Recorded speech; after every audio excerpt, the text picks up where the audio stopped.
할아버지 죽은 척 하세요. 저는 재벌집 회장님을 죽음에서 살려냈습니다. 평범한 가사도우미의 손자였던 제가 어떻게 천억 자산가의 운명을 손에 쥐게 됐는지. 그 기막힌 사연 지금 시작합니다. 황혼의 불같은 사연이 시작되기 전에 구독과 좋아요 눌러주시고 어디서 듣고 계시는지 댓글로 남겨주세요. 높은 담벼락 너머로 끝도 없이 이어진 정원. 어린 제 눈에 비친 그 저택은 거대한 성 같았어요. 제 할머니는 그 집에서 20년 넘게 살림을 도맡아 하셨죠. 부모님을 일찍 여인 저에게 할머니의 일터는 놀이터이자 집이나 다름없었습니다. 그 집 주인인 박 회장님은 동네에서 모르는 사람이 없는 대단한 부자였어요. 자수성가에서 1,000억이 넘는 재산을 일궜다는데 어린 저에게는 그냥 냄새나는 무서운 할아버지일 뿐이었죠. 회장님은 항상 돋보기를 코끝에 걸치고 서재에 앉아 계셨어요. 가끔 제가 간식을 배달하러 들어가면 무뚝뚝하게 과자 한 봉지를 툭 던져주곤 하셨죠. 사실 그 집 공기는 항상 얼음장처럼 차가웠습니다. 돈이 그렇게 많다는데 웃음소리 한 번 들리지 않았거든요. 가끔 회장님의 아들 부부가 찾아오는 날이면 저택은 전쟁터로 변했습니다. 아들이라는 박상훈 씨는 구두 굽 소리부터가 거칠었어요. 현관문을 발로 차듯 들어오면서 대뜸 소리부터 지르곤 했으니까요.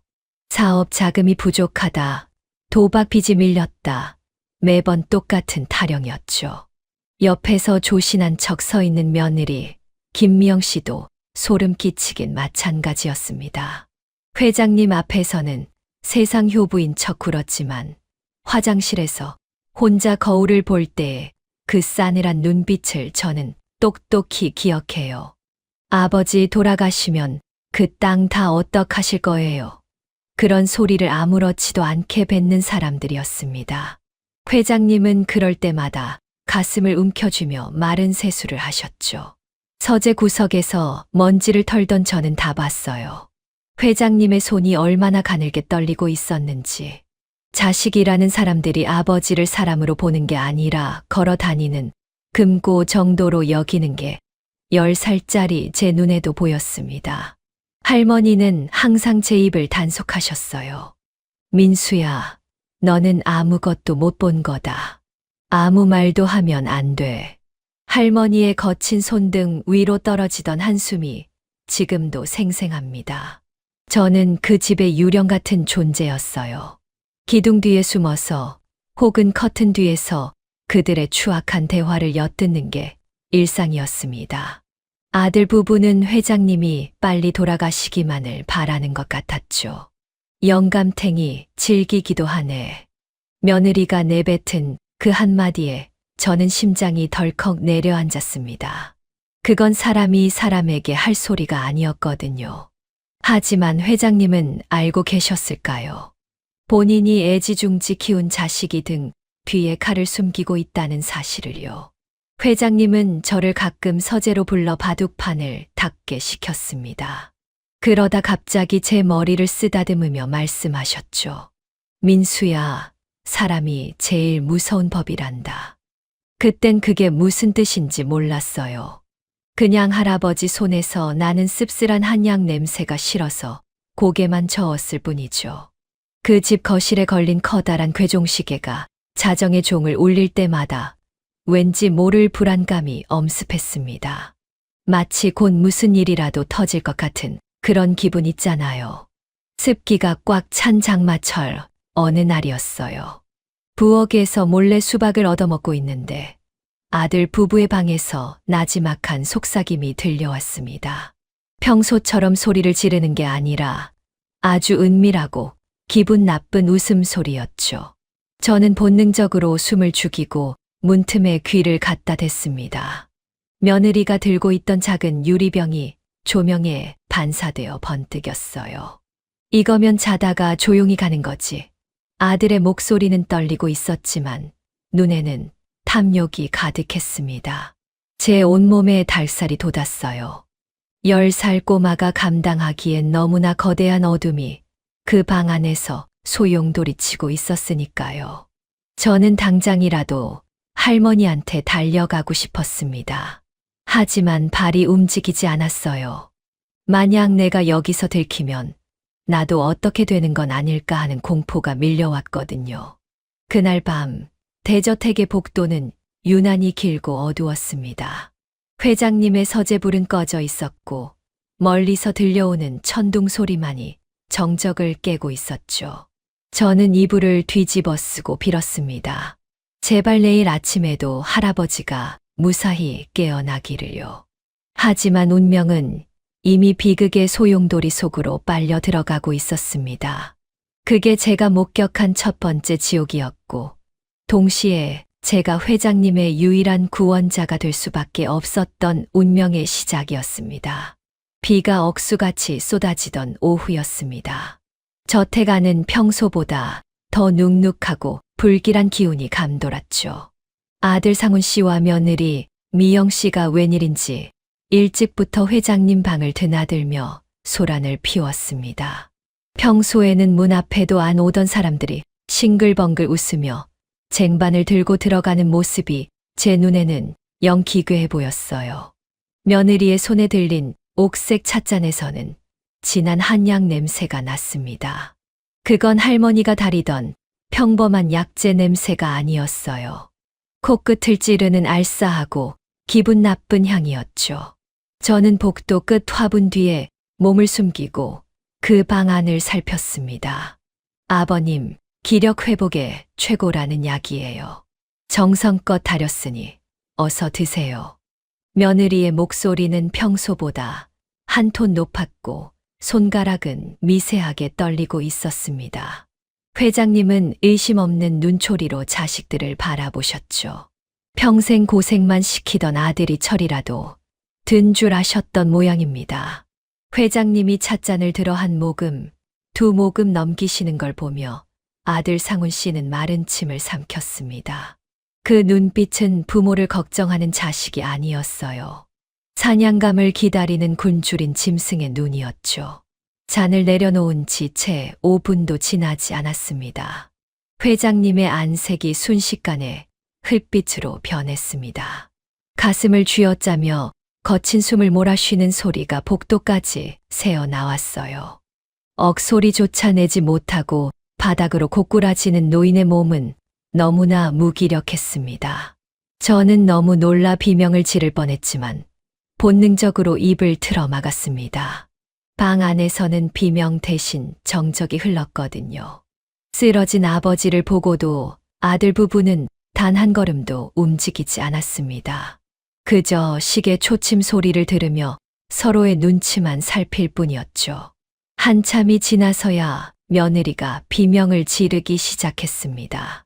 사람 살려. 아버님이 쓰러지셨어요. 연극 배우보다 더 절박한 목소리였죠. 순식간에 구급차가 도착하고 저택은 아수라장이 됐습니다. 들것에 실려 나가는 회장님의 손은 이미 보라색으로 변해 있었습니다. 할머니는 주저앉아 통곡하셨지만 저는 눈물이 나지 않았어요. 그 방 안에서 보았던 두 사람의 차가운 미소가 머릿속을 떠나지 않았으니까요. 응급실 불빛 아래서 의사는 고개를 저었습니다. 급성 심정지. 사인은 너무나 명확해 보였죠.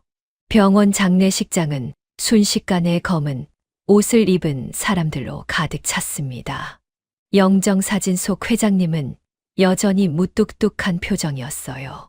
상주 자리에 앉은 상훈 씨는 곡소리를 내며 눈물을 닦았지만 손으로는 계속 휴대전화를 만지작거렸습니다. 재산 상속 절차를 묻는 변호사의 연락을 기다리는 게 뻔했죠. 며느리는 조문객들에게 머리를 숙이면서도 손님들이 내놓는 부조금 봉투의 두께를 가늠하는 듯 했습니다. 그 역겨운 풍경을 지켜보며 저는 빈소 구석 작은 의자에 웅크리고 앉아 있었습니다. 할머니는 상가집 뒤편에서 설거지를 하느라 정신이 없으셨죠. 저는 모두가 잠든 새벽녘 홀린들 회장님의 관이 놓인 안치실 쪽으로 발걸음을 옮겼습니다. 무서웠지만 확인해야 했어요. 할아버지가 정말 그렇게 허망하게 가실 분이 아니라는 생각이 들었거든요. 복도는 서늘했고 소독차 냄새가 진동했습니다.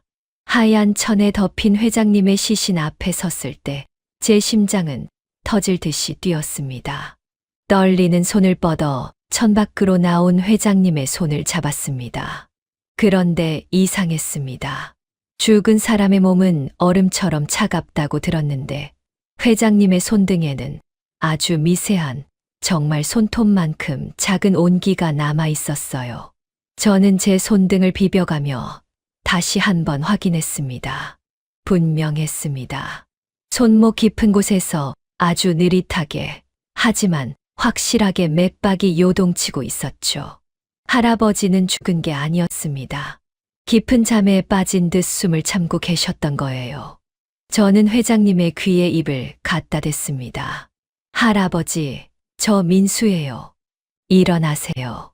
제 목소리에 대답이라도 하듯 회장님의 눈꺼풀이 파르르 떨렸습니다. 아주 잠깐이었지만 분명히 눈을 뜨셨죠. 그 눈동자에는 배신감과 공포, 그리고 형언할 수 없는 슬픔이 서려 있었습니다. 저는 본능적으로 깨달았습니다. 지금 할아버지가 살아있다는 걸 알리면 아들 부부가 무슨 짓을 더 저지를지 모른다는 사실을요. 저는 회장님의 손을 꼭 쥐었습니다. 할아버지, 지금 일어나시면 안 돼요. 저 사람들이 할아버지를 또 해칠 거예요. 제 말뜻을 알아들으셨는지 회장님은 다시 눈을 감으셨습니다. 가느다란 숨소리가 제 귓가를 간지럽혔죠. 10살 소년의 머릿속은 빠르게 회전하기 시작했습니다.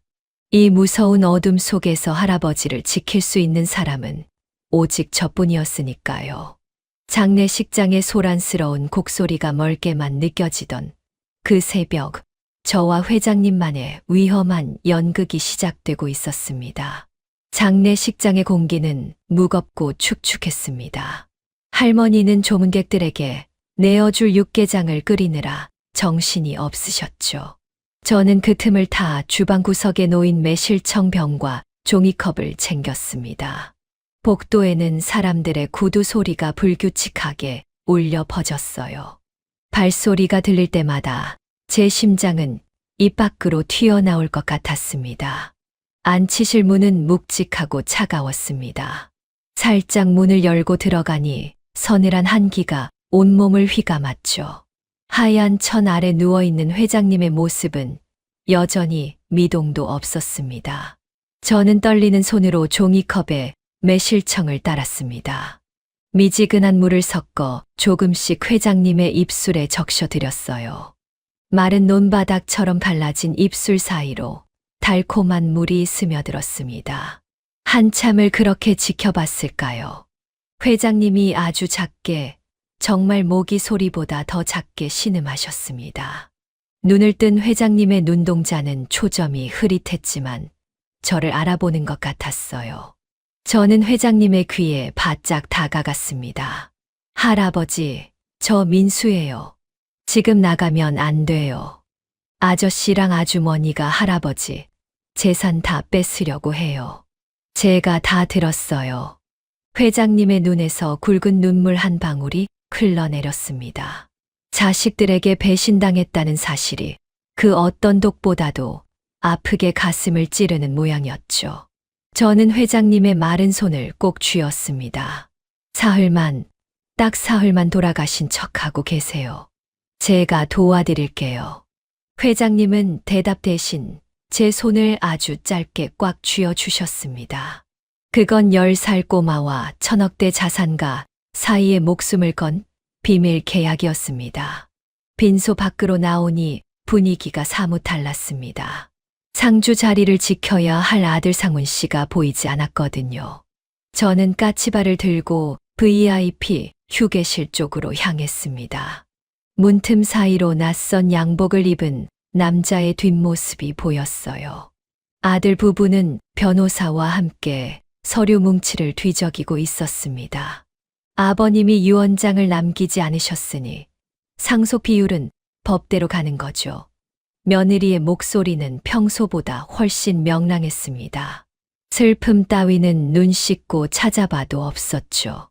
아들은 담배를 피워 물며 초조하게 다리를 떨었습니다.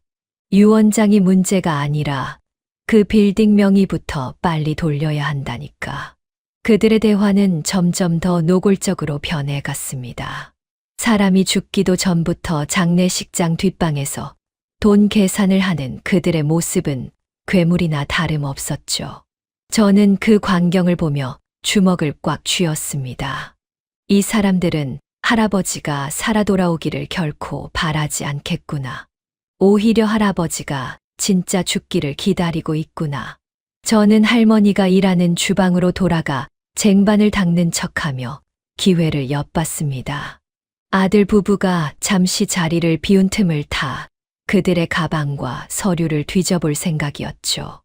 10살짜리 꼬마가 그런 생각을 했다는 게 지금 생각하면 참 대담했습니다. 하지만 그땐 오직 할아버지를 살려야 한다는 생각뿐이었어요.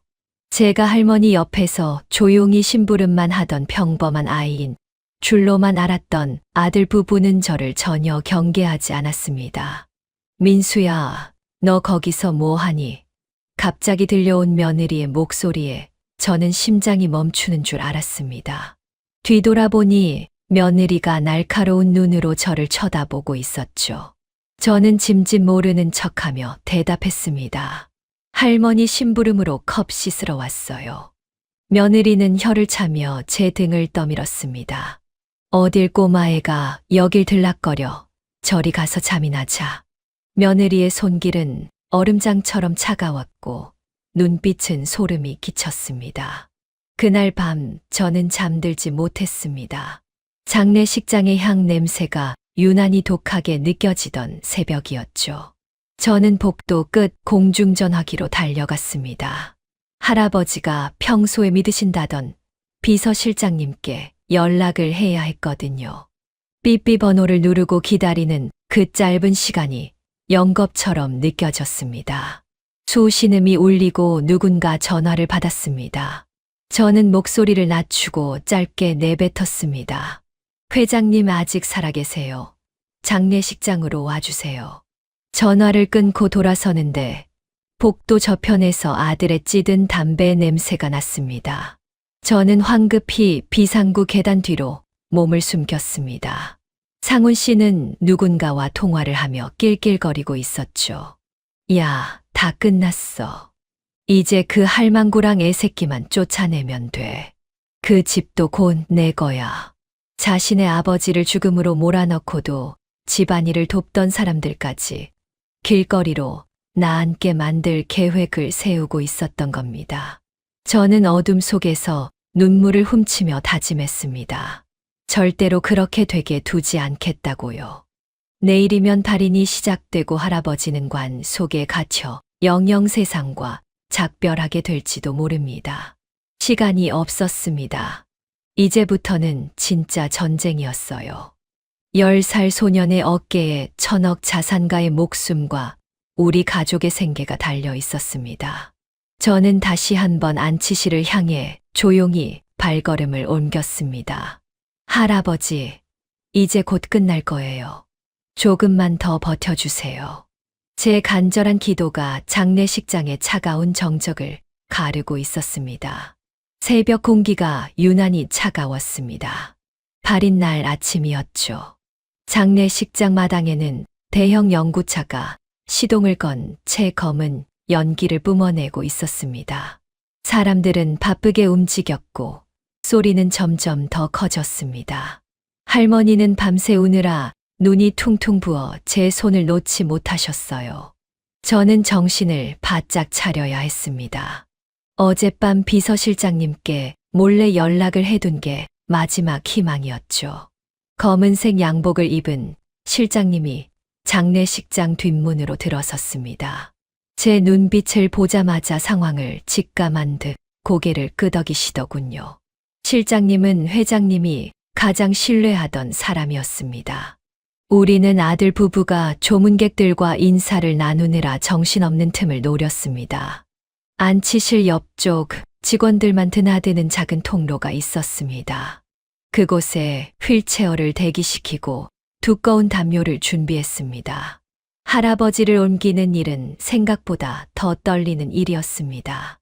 하얀 천에 덮인 회장님의 몸은 여전히 굳어 있었지만 손끝에서 전해지는 미세한 떨림이 살아있음을 말해주고 있었죠. 실장님이 할아버지를 업고 휠체어에 앉혔습니다. 저는 그 위에 담요를 겹겹이 덮어 마치 커다란 짐 꾸러미처럼 보이게 만들었습니다. 복도를 지날 때마다 심장이 입 밖으로 튀어나올 것 같았어요. 마침내 할아버지를 장례식장 구석의 개인 휴게실로 옮기는 데 성공했습니다. 그곳은 VIP용이라 일반인들의 발길이 닿지 않는 은밀한 장소였죠. 이제 진짜 문제는 그 다음이었습니다. 시신이 사라진 걸 들키면 모든 계획이 수포로 돌아갑니다. 저는 실장님께 부탁해 안치실에 있던 모래주머니와 무거운 이불 뭉치를 관 속에 채워 넣었습니다. 무게감이 비슷해야 의심을 사지 않을 테니까요. 관 뚜껑이 닫히고 못이 박히는 소리가 복도에 울려 퍼졌습니다. 탕, 탕, 탕. 그 소리가 마치 제 심장을 때리는 것 같았어요. 빈소로 돌아오니 아들 상훈 씨가 변호사와 실랑이를 벌이고 있었습니다. 인감 도장이 없으면 서류 처리가 안 된다니. 그게 무슨 소리야? 상훈 씨의 목소리가 신경질적으로 변해 있었습니다. 알고 보니 회장님의 1,000억대 재산을 넘겨받으려면 특수 제작된 인감 도장이 꼭 필요했던 겁니다. 그런데 그 도장의 행방을 아는 사람은 오직 회장님뿐이었죠. 며느리 미영 씨는 옆에서 발을 동동 구르며 서랍을 뒤지고 있었습니다. 아버지 서재에도 없던데 설마 관 속에 같이 넣은 건 아니겠지. 며느리의 허수음 섞인 말에 상훈 씨의 눈이 번뜩였습니다. 저 사람들은 죽은 아버지를 애도하기는커녕 당장 관을 열어서라도 도장을 찾고 싶은 표정이었습니다. 탐욕이 사람을 어디까지 추하게 만들 수 있는지 어린 제 눈에도 똑똑히 보였어요. 저는 그들의 등 뒤에서 차가운 미소를 지었습니다. 도장은 이미 제가 할아버지의 지시에 따라 안전한 곳에 숨겨두었거든요. 운구 행렬이 시작되었습니다. 사람들은 텅 빈 관을 어깨에 메고 연구차를 향해 걸어갔습니다. 상훈 씨는 세상에서 가장 슬픈 아들인 양곡을 하며 관 뒤를 따랐죠. 하지만 그의 눈은 계속해서 변호사 쪽을 향해 있었습니다. 며느리는 손수건으로 눈물을 닦는 척하며 거울을 보고 있었고요. 그 위선적인 연극이 곧 끝날 거라는 생각에 제 손에 땀이 쥐어졌습니다. 휴게실에 숨어 계신 할아버지는 어떤 마음이셨을까요? 자기가 누워 있어야 할 관이 떠나가는 모습을 지켜보며 얼마나 큰 배신감을 느끼셨을지 짐작조차 되지 않았습니다. 회장님은 제가 가져다 드린 물 한 모금을 마시며 간신히 기력을 회복하고 계셨습니다. 실장님이 곁을 지키며 상황을 보고했죠. 이제 사흘의 시간 중 이틀이 지나가고 있었습니다. 사람들이 묘지로 떠나고 장례식장이 텅 비어갈 무렵 저는 다시 한번 아들 부부의 방으로 스며들었습니다. 그들은 이미 승리감에 도취해 있었습니다. 인감 도장이야 어떻게든 위조하면 돼. 일단 발인 끝났으니까 내일부터는 다 우리 세상이야. 상훈 씨가 독한 양주를 들이키며 낄낄거렸습니다. 며느리는 벌써 백화점 카탈로그를 뒤적이며 가구 바꿀 생각에 들떠 있었죠. 저는 떨리는 손으로 가방 속에 숨겨둔 녹음기 버튼을 확인했습니다.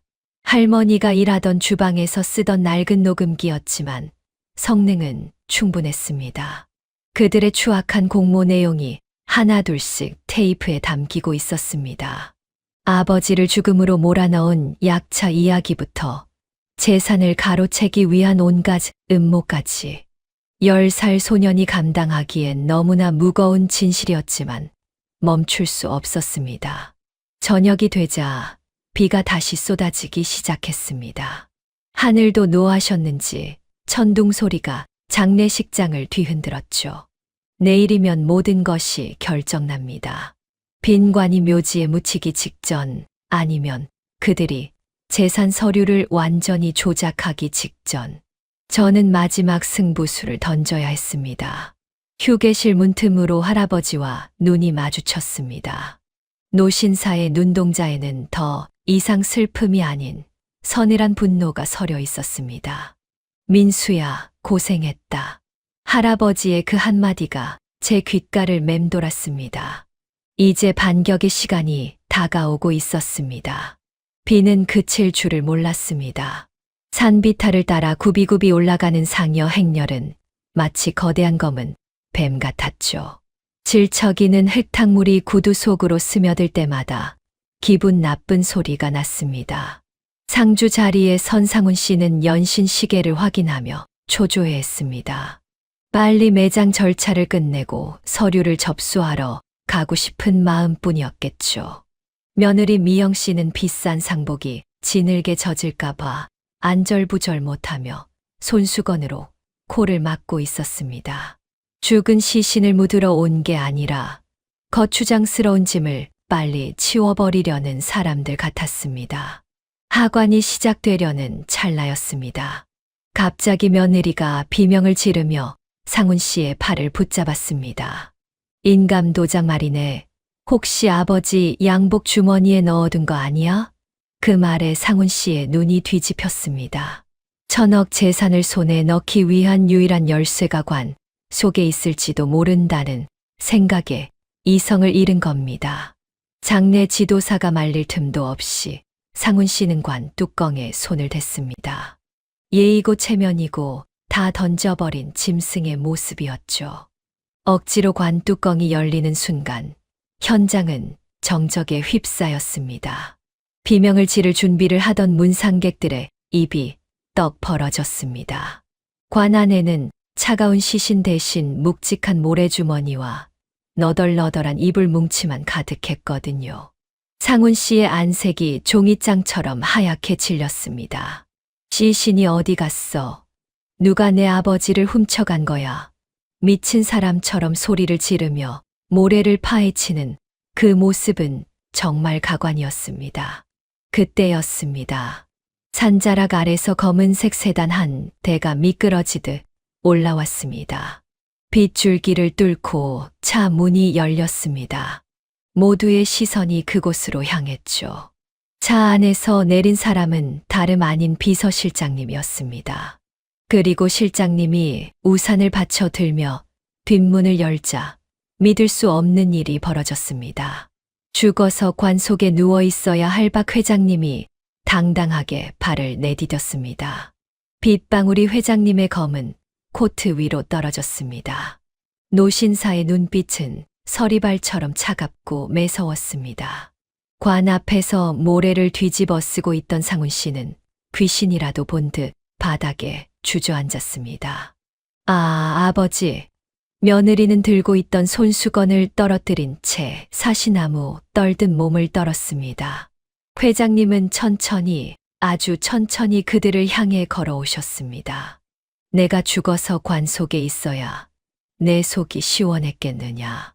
회장님의 목소리는 낮았지만 산 전체를 울릴 만큼 위험이 있었습니다. 조문객들은 뒤로 물러나며 길을 터주었습니다. 회장님은 아들 부부 앞에 서서 싸늘하게 내려다보셨죠. 내 자식이 독을 섞은 차를 내왔을 때 내 심장이 얼마나 찢어졌는지 너희는 모를 것이다. 그 한마디에 주변은 찬물을 끼얹은 듯 조용해졌습니다.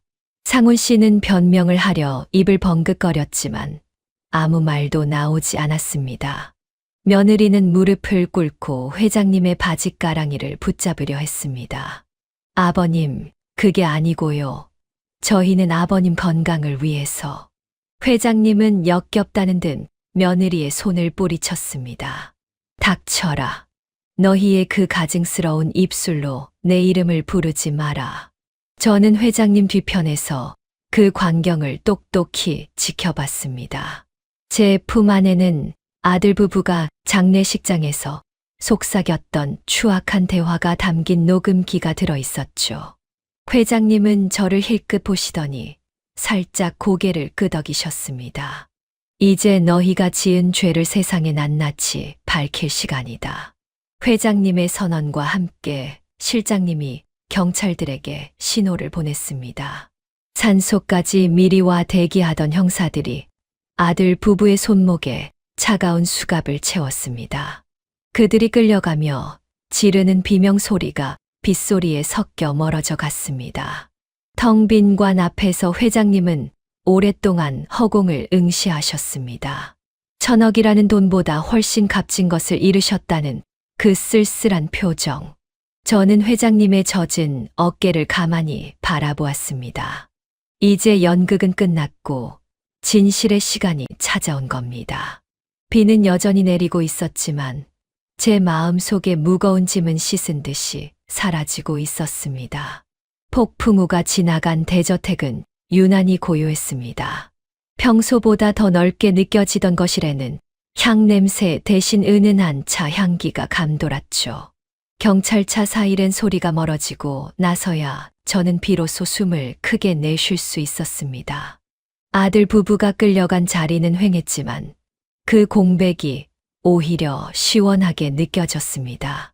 할머니는 거실 구석에서 여전히 어깨를 들썩이며 울고 계셨어요. 주인집 아들이 저지른 끔찍한 짓에 충격을 받으신 모양이었습니다.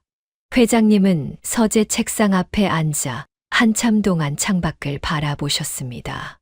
며칠 전까지만 해도 죽음의 문턱까지 다녀오신 분이라고는 믿기지 않을 만큼 뒷모습이 단단해 보였죠. 하지만 그 어깨 위로 내려앉은 고독은 지울 수가 없었습니다. 평생 일궈온 1,000억대의 재산이 결국 자식을 괴물로 만들었다는 사실이 노신사의 가슴을 갈기갈기 찢어 놓았을 테니까요. 저는 조용히 서재로 들어가 할아버지가 좋아하시던 따뜻한 꿀물을 내려놓았습니다. 회장님이 천천히 고개를 돌려 저를 바라보셨습니다. 민수야, 이리 와 앉아라. 할아버지의 목소리는 낮고 부드러웠습니다. 저는 그 앞에 조심스럽게 앉았죠. 제 품 안에는 아직 그 낡은 녹음기가 들어 있었습니다. 저는 떨리는 손으로 녹음기를 꺼내 책상 위에 올렸습니다. 할아버지, 여기 아저씨랑 아주머니가 말한 거 다 들어 있어요. 경찰 아저씨들이 필요하다고 해서요. 녹음기 안에서 흘러나오는 아들 부부의 목소리는 차마 끝까지 듣기 힘들 만큼 추악했습니다. 아버지를 죽은 사람 취급하며 재산을 나누던 그 목소리들. 회장님은 눈을 감고 그 소리를 끝까지 들으셨습니다. 중간에 주먹을 꽉 쥐시는 바람에 손등에 푸른 힘줄이 돋아났죠. 테이프가 다 돌아가고 칙 하는 소음만 남았을 때 회장님은 깊은 한숨을 내뱉으셨습니다. 내 핏줄도 나를 버렸는데 너는 왜 나를 살렸느냐? 회장님의 질문에 저는 한참 동안 대답을 찾지 못했습니다. 그냥 할아버지가 돌아가시면 너무 슬플 것 같았거든요.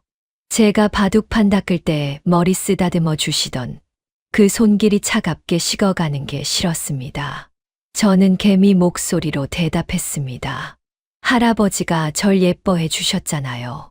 과자도 주시고 바둑도 가르쳐 주신다고 하셨으니까요. 회장님은 허탈하게 웃으셨습니다. 1,000억 재산에도 꿈쩍 않던 사람들이 고작 과자 한 봉지에 목숨을 거는 어린아이의 진심 앞에 무릎을 꿇은 셈이죠. 회장님은 옆에 서 있던 비서실장님께 서류 한 뭉치를 내밀라고 지시하셨습니다.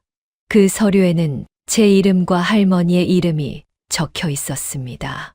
이 집에서 수십 년 고생한 내 할머니와 내 목숨을 구한 너에게 주는 최소한의 성이다. 서류에는 할머니가 노후를 편안히 보낼 수 있는 작은 아파트 한 채와 제 학비가 전액 지원된다는 내용이 담겨 있었습니다. 할머니는 소스라치게 놀라며 손사래를 치셨죠. 회장님, 저희는 당연한 일을 했을 뿐입니다. 이런 걸 바라고 한 게 아니에요. 하지만 회장님의 고집은 완강했습니다. 이건 보상이 아니라 새로운 인연의 시작이라고 말씀하셨죠. 회장님은 그날 이후로 아들과 며느리에 대한 모든 법적 조치를 단호하게 진행하셨습니다. 재산 상속권은 완전히 박탈되었고 그들은 살인미수와 사문서 위조 혐의로 긴 시간 담장 안에서 지내게 되었죠. 회장님은 저택의 절반을 사회에 환원하겠다고 발표하셨습니다.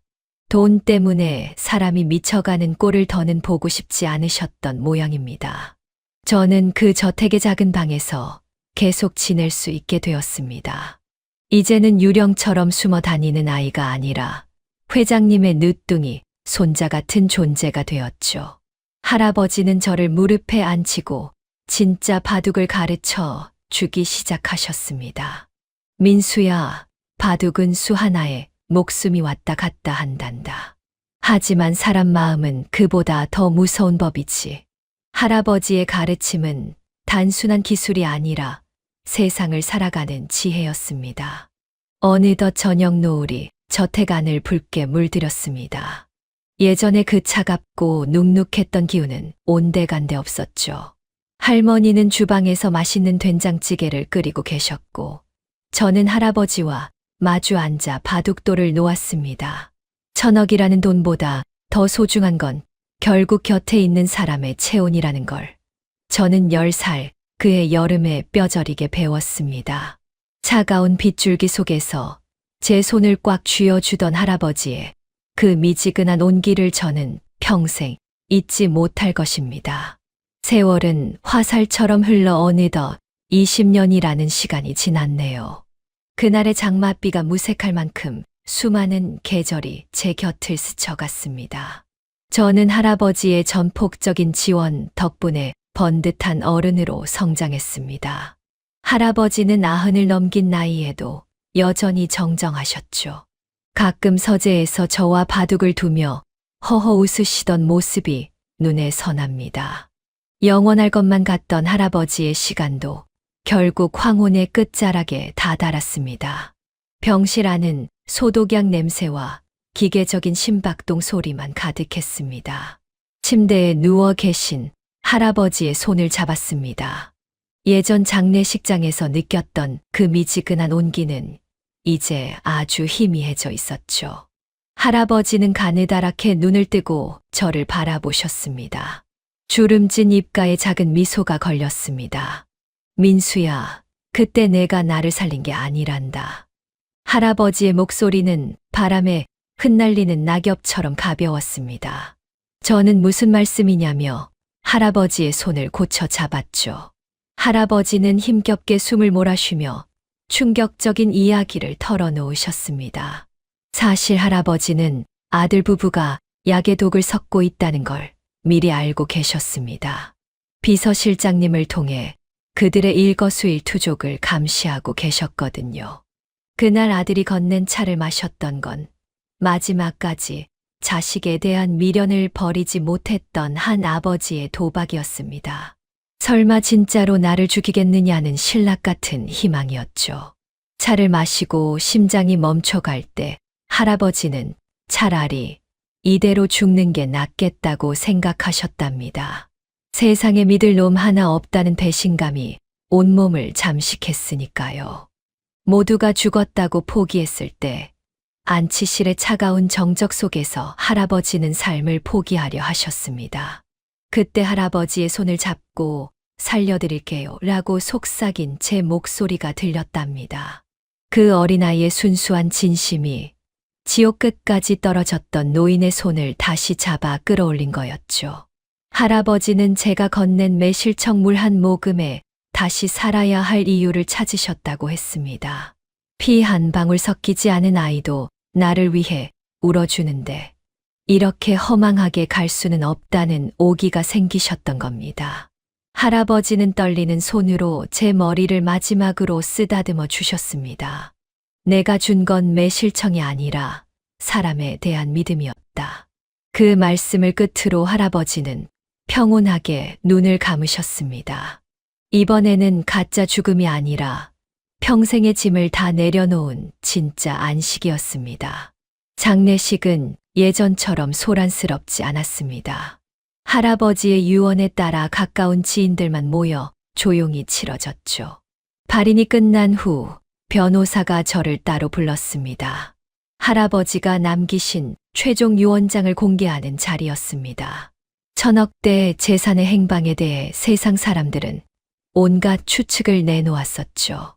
하지만 공개된 유언장 내용은 모두의 예상을 뒤엎는 것이었습니다.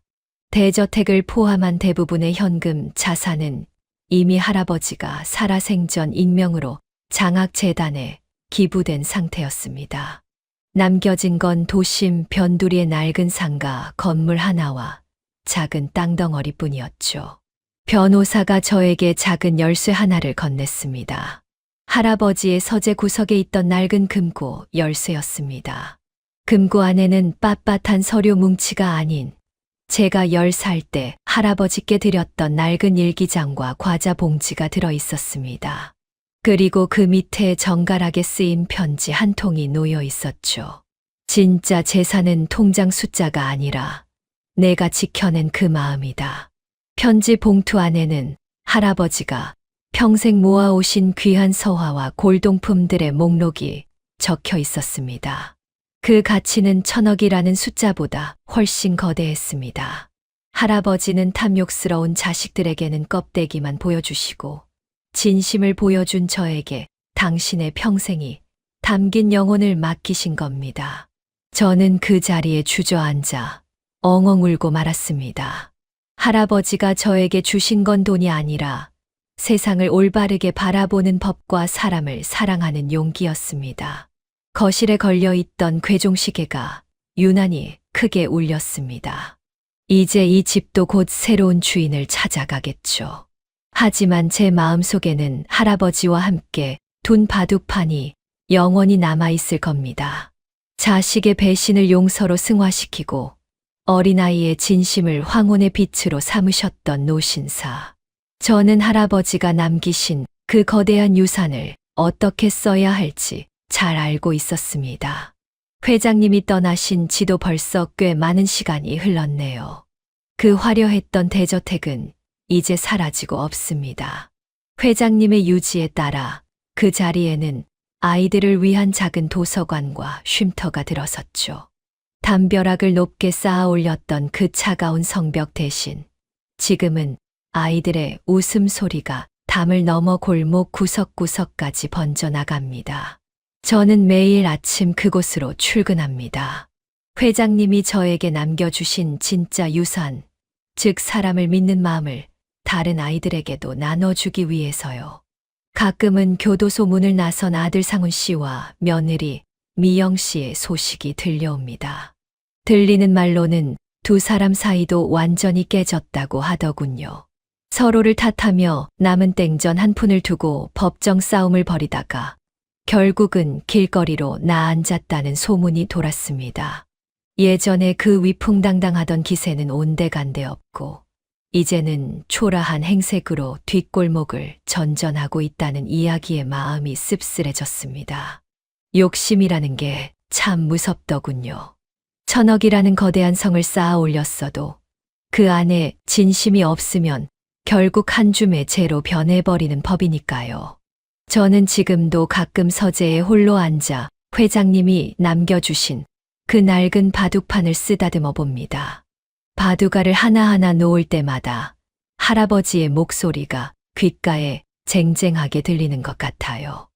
민수야, 바둑판 위에는 수만 가지 길이 있지만 내가 걸어가야 할 길은 오직 하나란다. 그건 바로 내 옆에 있는 사람의 손을 놓지 않는 길이지.